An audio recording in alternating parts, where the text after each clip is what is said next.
નમસ્કાર વિદ્યાર્થી મિત્રો, હું ડૉક્ટર પ્રશાંત વાડીકર સરકારી વિનયન અને વાણિજ્ય કોલેજ આહવા ડાંગ તરફથી આપ સૌનું સ્વાગત કરું છું. આજે આપણે જે ટીવાય બીએમાં આપણું પેપર 13 એટલે કે આંતરરાષ્ટ્રીય અર્થશાસ્ત્ર છે એના કેટલાક મહત્ત્વના ખ્યાલો જોવાના છે, જેવા કે ઉત્પાદન સંભવ્ય રેખા, જેને અંગ્રેજીમાં production possibility curve PPC production possibility frontier પણ કહેવાય છે. બીજો ખ્યાલ છે નિવેદ રેખાઓ ઓફર કર્વ, અને ત્રીજો ખ્યાલ છે ઉત્પાદન ખર્ચના 3 પ્રકારના તફાવતો. એમાં આજે આપણે 2 પ્રકારના તફાવતોની ચર્ચા અહીં કરવાની છે.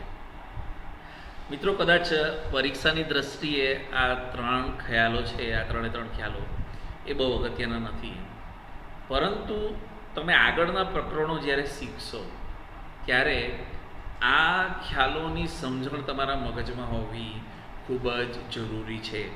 આ અર્થશાસ્ત્રના બેઝિક ખ્યાલો છે, અને જો તમે આગળ MA ઇકોનોમિક્સ કરવા માંગતા હોય ત્યારે એ દ્રષ્ટિએ પણ તમને આ ખ્યાલોનું સારું નોલેજ હોવું જોઈએ. હવે આપણે ઉત્પાદન સંભવ્ય રેખા એટલે કે પ્રોડક્શન પોસિબિલિટી કર્વ, જેને પીપીસી કર્વ પણ કહેવામાં આવે છે, એની આપણે ચર્ચા કરવાની છે. અહીં જો રાષ્ટ્રમાં ટેકનોલોજીનું ધોરણ સ્થિર હોય અને એની પાસે સંસાધનોનો એક જથ્થો હોય, એવા સંજોગોમાં જો એ 2 જ વસ્તુનું ઉત્પાદન કરતી હોય, દાખલા તરીકે અહીં વાય અક્ષ પર કેપિટલ ગુડ્સ એટલે કે મશીનરી અને એક્સ અક્ષ પર એગ્રીકલ્ચર ગુડ્સ એટલે કે કોઈ પણ જાતનું અનાજ હોઈ શકે, એ 2 જ વસ્તુનું દેશ ઉત્પાદન કરે છે. એવા સંજોગોમાં ઉત્પાદન સંભવ્ય રેખા એવા તમામ બિંદુઓનું પ્રતિનિધિત્વ કરે છે. આ બ્લુ ડોટ્સ છે એ એવા તમામ બિંદુઓ છે જેનું આ ઉત્પાદન સંભાવ્ય રેખા પ્રતિનિધિત્વ કરે છે. એવા તમામ બિંદુઓનું પ્રતિનિધિત્વ કરે છે કે જે 2 વસ્તુઓના જુદા જુદા સંયોજનો દર્શાવે છે, જેનું દેશમાં સ્થિત સાધનો થકી મહત્તમ ઉત્પાદન શક્ય થઈ શકે. એટલે કે દેશમાં જે કંઈ સાધનો છે, દેશમાં નાણાકીય સાધનો છે, દેશમાં કુદરતી સાધનો છે, દેશમાં માનવ મૂડી છે, દેશનું ઇન્ફ્રાસ્ટ્રક્ચર છે, આ દેશનું બધા સાધનોનો ઉપયોગ કરીને 2 વસ્તુઓનું કેટલું મહત્તમ ઉત્પાદન થઈ શકે એની સંભવ્ય રેખાઓ એટલે કે ઉત્પાદન સંભવ્ય રેખાઓ દર્શાવે છે. અહીં વિદ્યાર્થી મિત્રો, આ જે 2 લાલ બિંદુ છે, આ લાલ બિંદુ સાધનોનો અપૂરતો ઉપયોગ દર્શાવે છે. આ લાલ બિંદુ એવું દર્શાવે છે કે રાષ્ટ્ર પોતાની ઉત્પાદન ક્ષમતાનો પૂરતો ઉપયોગ કરતી નથી. અહીં જે આ કાળો બિંદુ છે, આ કાળું ટપકું છે, એ એવું દર્શાવે છે અશક્ય ઉત્પાદન. દેશ પાસે જેટલા ઉત્પાદનના સાધનો છે એની મદદથી દેશ આ ધોરણે ઉત્પાદન કરી શકે નહીં, કારણ કે દેશનું ઉત્પાદન એ આ બિંદુ, આ રેખા પર અથવા આ રેખાની અંદર જ શક્ય છે. આ રેખાની બહાર દેશ ઉત્પાદન કરી શકે નહીં. એટલે પાછું એકવાર આપણે રિપીટ કરીએ છીએ કે ઉત્પાદન સંભવ્ય રેખા એવા બિંદુઓનું સંયોજન છે કે જે દેશમાં સ્થિત ટેકનોલોજી અને દેશમાં રહેલા સંસાધનોનો ઉપયોગ કરીને કેટલું મહત્તમ 2 વસ્તુનું ઉત્પાદન થઈ શકે એના સંયોજનો દર્શાવે છે. હવે અહીં ઉત્પાદન સંભવ્ય રેખા અને આર્થિક વૃદ્ધિનો ખ્યાલ સમજવાનો છે. આ જુઓ, આ માનો કે કોઈ એક દેશની ઉત્પાદન સંભવ્ય રેખા છે. આ કાળા કલરની જે રેખા છે એ કોઈ એક દેશના ઉત્પાદન સંભવ્ય રેખા છે. જો એ દેશ આર્થિક વૃદ્ધિ કરે એટલે કે પોતાના ઉત્પાદનની ક્ષમતા વધારે, તો આ ડોટ ડોટ ડોટ વાળી જે ઉત્પાદન સંભવ્ય રેખા છે એ દેશ ત્યાં પહોંચશે. આ આકૃતિમાં આપણે જોઈએ, શરૂઆતમાં દેશ જે છે એની ઉત્પાદન સંભવ્ય રેખા આ નીચેવાળી, સૌથી નીચેવાળી છે, જ્યાં A અને B બિંદુ આવેલા છે. એનો અર્થ એ થયો કે દેશની સ્થિત ટેકનોલોજી અને દેશમાં રહેલા સંસાધનો વડે દેશ A બિંદુ અથવા B બિંદુ પર ઉત્પાદન કરી શકે છે. હવે દેશ પોતાની આર્થિક વૃદ્ધિ કરે છે, દેશ ઉત્પાદન ક્ષમતા જો વધારે, એવા સંજોગોમાં એનો અર્થ એ થયો કે દેશ પાસે પહેલાં કરતાં વધારે સંસાધનો પ્રાપ્ત થયા, કારણ કે દેશે આર્થિક વિકાસ કર્યો, આર્થિક વૃદ્ધિ કરી. હવે દેશ એના કરતાં ઊંચી ઉત્પાદન સંભવ્ય રેખા પર જાય છે અને દેશ આ બિંદુ પર એટલે B' સુધી ઉત્પાદન કરી શકે છે.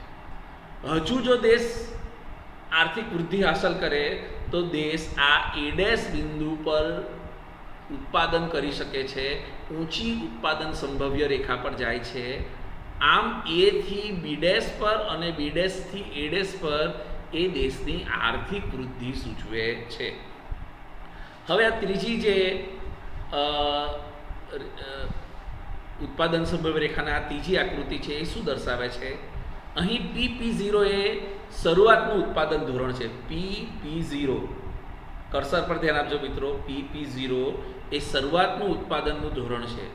હવે જો PP0 થી દેશની ઉત્પાદન સંભવ્ય રેખા PP0 થી PP1 તરફ જાય છે, એનો અર્થ એ થયો કે દેશમાં જે કન્ઝ્યુમર ગુડ્સ છે, ગ્રાહકની વસ્તુઓ છે, એનું ઉત્પાદન ખર્ચ ઘટ્યું છે. એનો અર્થ એ થયો કે દેશ એટલા જ સંસાધનોનો ઉપયોગ કરીને ગ્રાહકની વસ્તુઓ P0 P' જેટલું વધારેનું ઉત્પાદન કરી શકવા સક્ષમ છે.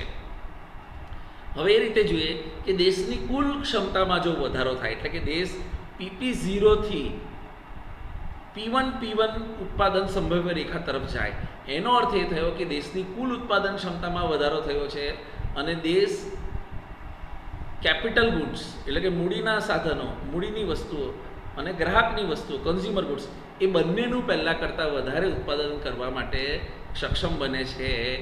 અહીંયા આપણે આર્થિક વૃદ્ધિ થઈ એમ પણ કહી શકીએ. હવે અહીં નાના દેશ અને મોટા દેશની ઉત્પાદન સંભવ્ય રેખાઓ આપેલી છે. અહીં જે ભૂરા કલરની છે એ નાના દેશની ઉત્પાદન સંભવ્ય રેખા છે અને આ નારંગી કલરની ઉપર જે છે એ મોટા દેશની સંભવ્ય રેખા છે. અહીં આપણને દેખાય કે જે નાનો દેશ છે એના કરતાં મોટો દેશ બંને વસ્તુનું વધારે ઉત્પાદન કરી શકે છે. આમ જો તમે ઉત્પાદન સંભવ્ય રેખાનો ખ્યાલ જો તમને ખ્યાલ હોય તો આગળ જતાં તમને જ્યારે નિરપેક્ષ ખર્ચ લાભનો સિદ્ધાંત એડમ સ્મિથનો અને ડેવિડ રિકાર્ડોનો તુલનાત્મક ખર્ચ લાભનો સિદ્ધાંત શીખવવામાં આવશે ત્યારે આ સમજૂતી તમને ઉપયોગી બનશે. હવે આપણે નિવેદ રેખાઓની વાત કરવાની છે. વિદ્યાર્થી મિત્રો, તમારા સિલેબસમાં માત્ર લગભગ તો નિવેદ રેખાઓ એની વ્યાખ્યા અને એનો થોડો ઘણો ખ્યાલ જ છે. આવતા સેમેસ્ટરમાં નિવેદ રેખાઓથી તમને એક થિયરી સમજાવવાની આવે છે, પરંતુ આ સેમેસ્ટરમાં માત્ર નિવેદ રેખાઓનો ખ્યાલ તમારે સમજવાનો છે.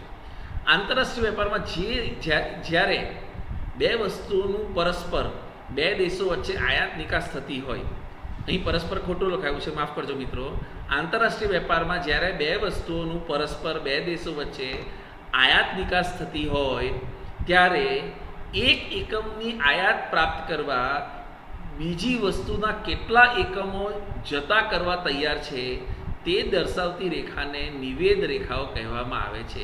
તેને નિવેદ રેખાઓ કહેવામાં આવે છે. દાખલા તરીકે દેશ છે એમાં કપડાં અને સ્ટીલનો વેપાર થાય છે. તેવા સંજોગોમાં કપડાની નિકાસ કરતો દેશ જેની પાસે સ્ટીલ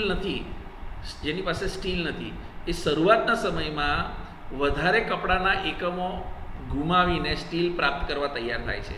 પરંતુ જેમ જેમ એની પાસે સ્ટીલનો જથ્થો વધે છે તેમ એ પહેલાં કરતાં ઓછા કપડાના એકમો ગુમાવીને સ્ટીલ પ્રાપ્ત કરે છે. આવું નિવેદ રેખા દર્શાવે છે.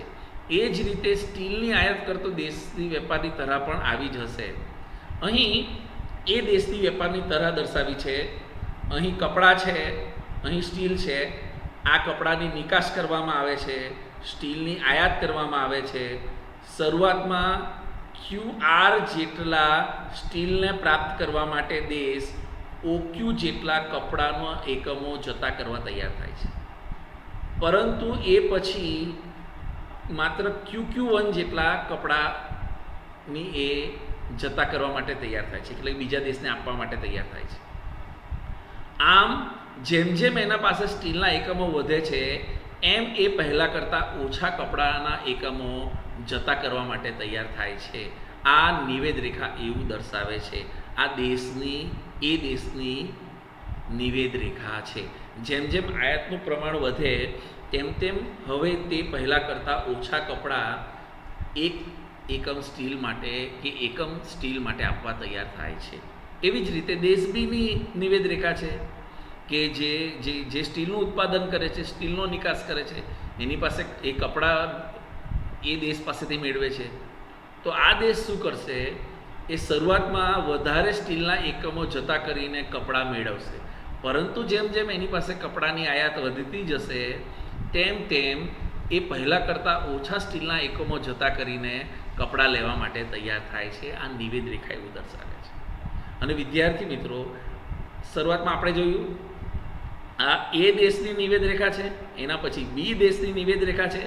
આ બંને નિવેદ રેખાને જો આપણે એક જ આકૃતિ પર લઈએ તો આ બંને નિવેદ રેખાઓ એકબીજાને જ્યાં છેદે છે, જ્યાં એ સંતુલન પ્રાપ્ત કરે છે, ત્યાં વેપારની શરતો, ટર્મ્સ ઓફ ટ્રેડ નક્કી થાય છે, જેનો ખ્યાલ આપણે આગળના સેમેસ્ટરમાં જોવાનો છે. તો અહીં નિવેદ રેખાનો તમે બેઝિક ખ્યાલને યાદ રાખજો, માત્ર વ્યાખ્યા યાદ રાખજો. આગળની વાત કરીએ. હવે ઉત્પાદન ખર્ચના જે 3 પ્રકારના તફાવતો છે એમાં આપણે પહેલું નિરપેક્ષ તફાવતની વાત કરવાની છે. એડમ સ્મિથ એવું જણાવતા હતા કે આંતરરાષ્ટ્રીય વેપારમાં નિરપેક્ષ લાભનો ખ્યાલ એ એડમ સ્મિથ દ્વારા આપવામાં આવ્યો, જેને નિરપેક્ષ ખર્ચનો તફાવત પણ કહી શકાય. હવે એડમ સ્મિથ એમના પહેલાંના જમાનામાં મર્કેન્ટિલિઝમનો જમાનો હતો, વેપારવાદનો જમાનો હતો, જેમાં નિકાસ કરવું એને પ્રોત્સાહન આપવામાં આવતું હતું અને આયાતને બહુ સારું ગણવામાં આવતું નહીં હતું. આયાતને અવોઇડ કરવાનું સૂચન આપવામાં આવતું હતું કે દેશે આયાત કરવી જોઈએ નહીં, માત્ર નિકાસ કરવી જોઈએ. પરંતુ એડમ સ્મિથ એક સામાન્ય ઉદાહરણ પરથી એવું સમજાવે છે કે દરજી એ પોતાના જૂતા એટલે કે પોતાના બૂટ એ બનાવતો નથી, તે જ રીતે મોચી પોતાના કપડાં સીવતો નથી. અહીં દરજી એ માત્ર કપડાં સીવવાનું કામ કરે છે, મોચી એ માત્ર જૂતા બનાવવાનું કામ કરે છે. અને મોચી છે એ પોતાના કપડાં દરજીને સાથે વિનિમય કરશે અને એના બદલામાં પોતે અહીં મોચી એ પોતાના જે બૂટ છે એ દરજીને આપશે, વિનિમય કરશે અને દરજી પાસેથી કપડાં મેળવી લેશે. આમ વિનિમય સોદા વડે દરજી અને મોચી બંને લાભ પ્રાપ્ત કરે છે. એ જ પ્રકારે 2 દેશો વચ્ચે પણ આંતરરાષ્ટ્રીય વેપારથી લાભ પ્રાપ્ત થાય છે. હવે આગળ મેં કહ્યું તેમ કે એડમ સ્મિથ, જે.એસ. મિલ અને ડેવિડ રિકાર્ડો જેવા અર્થશાસ્ત્રીઓના સમય પહેલાં મર્કેન્ટિલિઝમનો જમાનો હતો. એટલે કે લોકો મર્કેન્ટિલિઝમ, વેપારવાદની વાત કરતા હતા, જેમાં લોકો નિકાસ કરવું પણ આયાત કરવું નહીં, એક તરફી વેપારની વાત કરતા હતા, એટલે કે મુક્ત વેપારની વિરોધ કરતા હતા. જ્યારે આ અર્થશાસ્ત્રીઓએ એડમ સ્મિથ, જે.એસ. મિલ અને ડેવિડ રિકાર્ડોએ વેપારવાદનો વિરોધ કરીને મુક્ત વેપારની તરફેણ કરી. પાછું કહું છું કે વેપારવાદ શું કહે છે કે નિકાસ કરવું પણ આયાત કરવું નહીં, નિકાસ કરવું પણ આયાત કરવું નહીં, એક માર્ગી વેપાર. જ્યારે મુક્ત વેપાર શું કહે છે? તમે જે વસ્તુનું શ્રેષ્ઠ રીતે ઉત્પાદન કરતા હોય તેનું નિકાસ કરવું અને અન્ય વસ્તુની આયાત કરવી. હવે અહીં આપણે એક ઉદાહરણ જોઈએ કે જો ભારત અને ઘાના 2 દેશ છે, અહીં 2 વસ્તુ છે, ઘઉં અને કોફી. અહીં એક મજૂર 4 કલાક કામ કરીને અથવા તો એક મજૂર 1 દિવસ કામ કરીને કેટલું શક્ય ઉત્પાદન કરે છે? તો ભારતમાં એક મજૂર 4 કલાક કામ કરીને ઘઉંના 5 એકમો ઉત્પાદન કરે છે અને કોફીના માત્ર 1 એકમ ઉત્પાદન કરી શકે છે. જ્યારે ઘાનામાં એક મજૂર 4 કલાક કામ કરીને ઘઉંના માત્ર 1 એકમ ઉત્પાદન કરી શકે છે અને કોફીના 5 એકમ ઉત્પાદન કરી શકે. અહીં ભારતને ઘઉંના ઉત્પાદનમાં નિરપેક્ષ લાભ રહેલો છે, એબ્સોલ્યુટ એડવાન્ટેજ, અને ઘાનાને કોફીના ઉત્પાદનમાં એબ્સોલ્યુટ એડવાન્ટેજ એટલે કે નિરપેક્ષ ખર્ચ લાભ રહેલો છે. તેથી ભારત ઘઉંનું અને ઘાના કોફીનું ઉત્પાદન કરશે અને બંને દેશો પરસ્પર વેપાર કરશે, આંતરરાષ્ટ્રીય વેપાર કરશે અને એનાથી બંને દેશોને ફાયદો થશે. અહીં આંતરરાષ્ટ્રીય વેપાર શક્ય બનશે. જો બંને દેશો વચ્ચે ઉત્પાદન ખર્ચમાં તફાવત સરખો હોય, જો બંને દેશો વચ્ચે ઉત્પાદન ખર્ચમાં તફાવત સરખો હોય એવા કિસ્સામાં કે એક મજૂર 4 કલાક કામ કરીને, ભારત અને મલેશિયા બે દેશો છે, ઘઉં અને કાપડના કિસ્સામાં જો મજૂર 4 કલાક કામ કરે તો ભારતમાં ઘઉંના 20 એકમોનું ઉત્પાદન કરી શકે અને કાપડના 10 એકમોનું ઉત્પાદન કરી શકે. જ્યારે મલેશિયામાં ત્યાંનો મજૂર 4 કલાક કામ કરે તો ઘઉંના 10 એકમ અને કાપડના 5 એકમનું ઉત્પાદન કરે છે. અહીં બંને વસ્તુના કિસ્સામાં, બંને વસ્તુઓની બાબતમાં ભારત મલેશિયા કરતાં કાર્યક્ષમ છે, પરંતુ અહીં બંને વસ્તુના કિસ્સામાં ભારતને એક સમાન ખર્ચ લાભ થાય છે. બંને દેશના કિસ્સામાં ઉત્પાદન ખર્ચનો જે તફાવત છે એ સરખો છે, તેથી અહીં વેપાર થશે નહીં. તો વિદ્યાર્થી મિત્રો, અહીં આ લેક્ચર પૂરો થાય છે. આપને આ લેક્ચર કેવું લાગ્યું એ મને જરૂર જણાવશો. આભાર.